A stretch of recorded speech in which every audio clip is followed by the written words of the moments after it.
Good morning, welcome back to Hema Siri kitchen and lifestyle vlogs.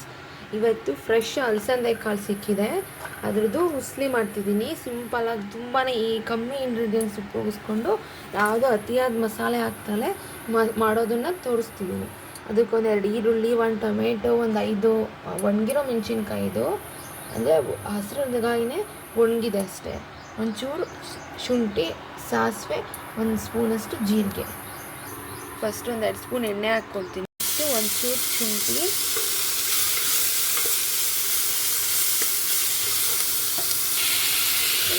ಮೆಣಸಿನ್ಕಾಯಿ, ಟೊಮೆಟೊನೂ ಹಾಕ್ಕೊಂಡು ಎಲ್ಲ ಒಂದು ಸ್ವಲ್ಪ ಎಣ್ಣೆಯಲ್ಲಿ ಫ್ರೈ ಮಾಡ್ಕೊತಿದ್ದೀನಿ. ನೆಕ್ಸ್ಟ್ ಇವಾಗ ಸ್ವಲ್ಪ ಕಾಯಿ ಸೇರಿಸ್ಬೇಕು ರುಬ್ಬೋದಕ್ಕೆ. ಇವಾಗ ಕಾಯಿ ತುರಿ ಸ್ವಲ್ಪ. ನೆಕ್ಸ್ಟ್ ಇದೆಲ್ಲ ಫ್ರೈ ಮಾಡಿದ್ದೀವಲ್ಲ, ಇದನ್ನೆಲ್ಲ ಹಾಕಿ ರುಬ್ಕೊ. ಇವಾಗ ಸ್ವಲ್ಪ ಆಯಿಲ್ ಹಾಕ್ಕೊಂಡಿದ್ದೀನಿ.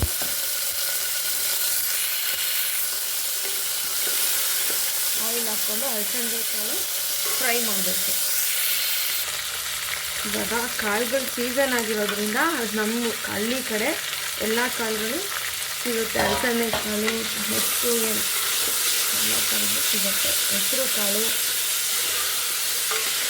ಅದ್ರ ಸೊಪ್ಪೆ ಹೆಸರು ಎಲ್ಲನೂ ತುಂಬ ಚೆನ್ನಾಗಿರುತ್ತೆ.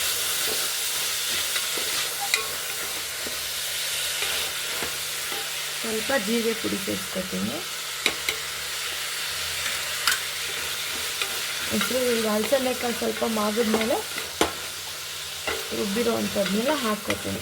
ತುಂಬ ಜಾಸ್ತಿ ಏನು ಮಸಾಲೆ ನಾನು ಹಾಕ್ತಲೇ ಮಾಡ್ತಿರೋದು. ಪೂರಿಗೆ, ಚಪಾತಿಗೆ ಸಖತ್ತಾಗಿರುತ್ತೆ ಕಾಂಬಿನೇಷನು.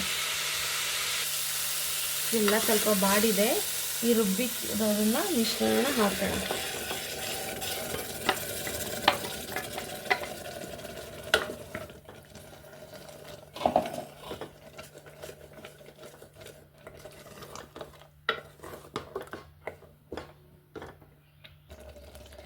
ನೆಕ್ಸ್ಟು ರುಚಿಗೆ ತಕ್ಕಷ್ಟು ಉಪ್ಪು ಹಾಕೊಳ್ಳಬೇಕು.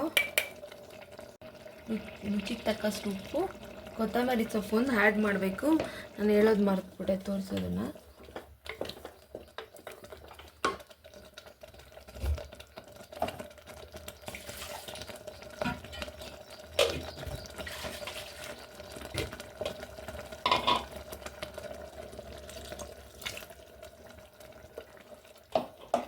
ಇದೊಂದು 2 ಕುದಿ ಬಂದಮೇಲೆ ಲಿಡ್ ಕ್ಲೋಸ್ ಮಾಡಿ 2 ರಿಂದ 3 ವಿಜಲ್ ಕೂಗಿಸಿದ್ರೆ ಸಾಕು.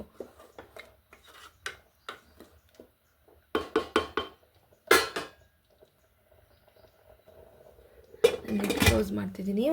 2 ರಿಂದ 3 ವಿಜಲ್ ಕೂಗಿಸಿದ್ರೆ ತುಂಬ ಸಕ್ಕತ್ತಾಗಿರೋ ಗ್ರೇವಿಗೆ ರೆಡಿ ಆಗುತ್ತೆ. ಸಾರಿ, ಉಸ್ಲಿ ರೆಡಿ ಆಗುತ್ತೆ.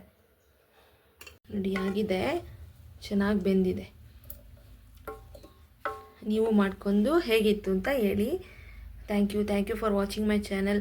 ಹೊಸ್ದಾಗಿ ನೋಡೋರು ಪ್ಲೀಸ್ ಸಬ್ಸ್ಕ್ರೈಬ್ ಮಾಡ್ಕೊಂಡು ನೋಡಿ. Thank you.